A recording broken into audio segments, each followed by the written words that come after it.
Is Bollywood India's modern puppeteer? Well, in next 10 minutes, let's carve out the proper answer to this question. Let's begin. From Kathputlis in the dusky village squares to Shah Rukh Khan on the IMAX screens, Indian entertainment has come a long way. But here is the biggest twist. Bollywood hasn't just reflected society. It has basically shaped it. Yes, you heard that correct. It has shaped the Indian society as well, staged it, and sometimes scared it as well. So hello everyone, you are watching StudyIQIASenglish. I'm your host Praveen Mishra, and let's go ahead with the further of the discussion. So today, we are basically pulling back the curtain on the Bollywood's social mirror, how the films have been more than just an entertainment to us, acting as India's modern puppetry. Basically, from freedom struggles to the globalization era, from Mother India's sacrifices to Kabir Singh's toxic masculinity, this is the story of cinema as a cultural force. The puppetry roots that we must understand here. Before Bollywood lights and cameras, India had Kathputli, which was known as Bomalattam, Puttal Nach, and with some different names throughout the territory of India. These weren't just performances, they were social classrooms for the illiterate masses. Basically, they represented the morals, the epics, and even the political satire, all told through moving puppets. And when the films like Raja Harishchandra hit the screen in the year 1913, they simply swapped strings for the cellulite, but kept the very same moral compass.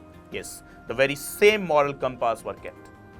Then came the next era, the nationalist cinema era, from 1930s to 1947, where cinema became a quite revolutionary element. Films like Achut Kanya, which challenged the untouchability, echoing the Gandhian ideals. Women's were portrayed as moral guardians. A mix of empowerment and patriarchy was wrapped together. Well, basically, once again, every frame whispered, India must unite at any cost, simply at every cost.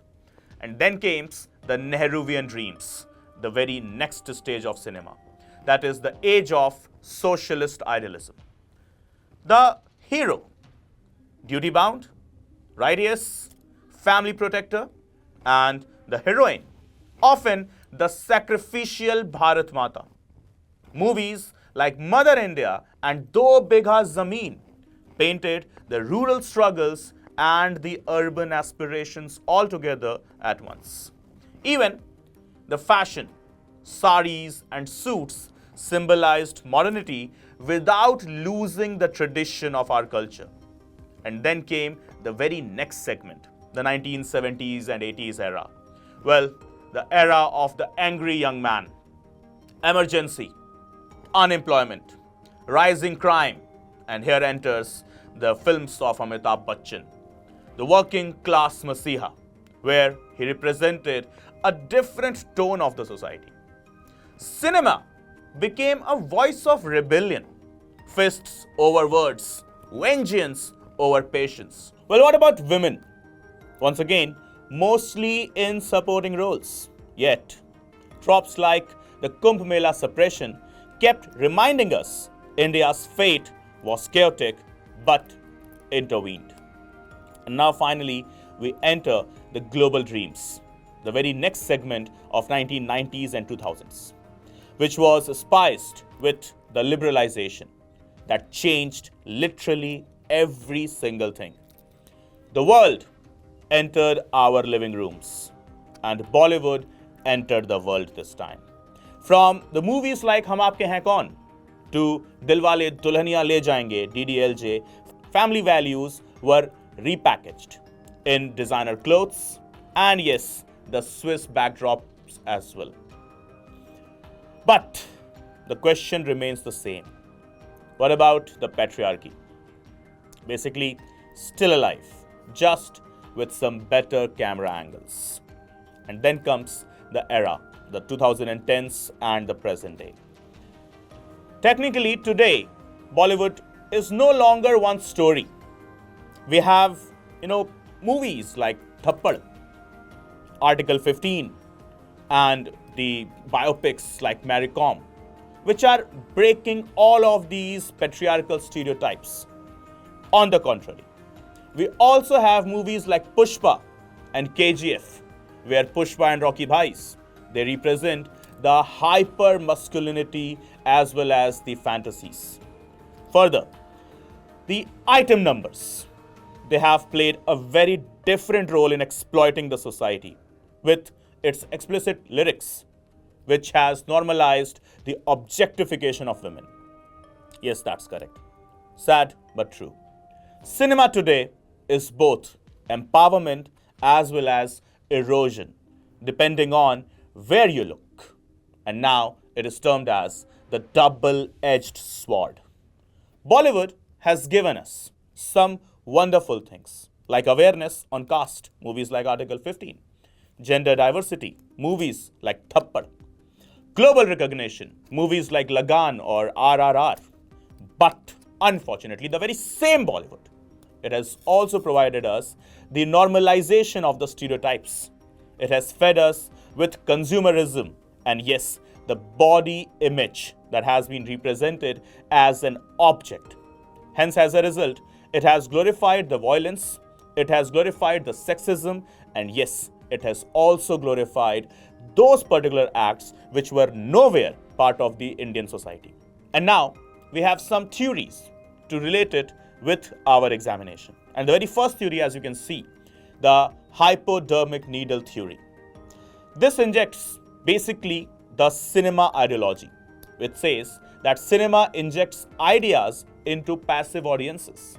It's not just cinema, it's also the injection of ideas into the minds of the passive, not just the direct, but the passive audiences as well. Second comes in the cultivation theory. Simply speaking, watch something long enough and it becomes your reality. That's our present system. Then we have got the hegemony theory, given by a great political philosopher named as Gramsci. What he has quoted: films entertain us, but also subtly reinforce who holds the power. So basically, presently, we are unhappy, right? We talk about India's Global Happiness Index report. And somewhere around the corner, the Bollywood, the cringe movies, the web series, and everything what we watch plays a very important role in that, where we are running behind those fantasies that do not exist in real life. But still, our youth is, troubled, is in too much of headache to achieve those things which is not meant for them. So from nudity to vulgarity, from obscenity to vulgar language, this is all what presently we have got. But remember, what the roots have told us. From village puppets to billion-dollar blockbusters, Indian cinema has always been a puppeteer. Always means always, pulling the strings of our morals, dreams, and even our politics. And here lies the very real question. Are we the audience? Or, once again, the puppets? Well, the answer needs to come from you guys. So friends, if you found this deep dive interesting, hit like button and share it with all of your friends as well. And let us know your opinion into the comment section. Right, everyone? And which movie do you think has shaped the Indian society the most? We would be eagerly waiting for your opinion into the comment section. Thank you so much, guys. Good day. Bye-bye. Take care. Jai Hind. Jai Bharat.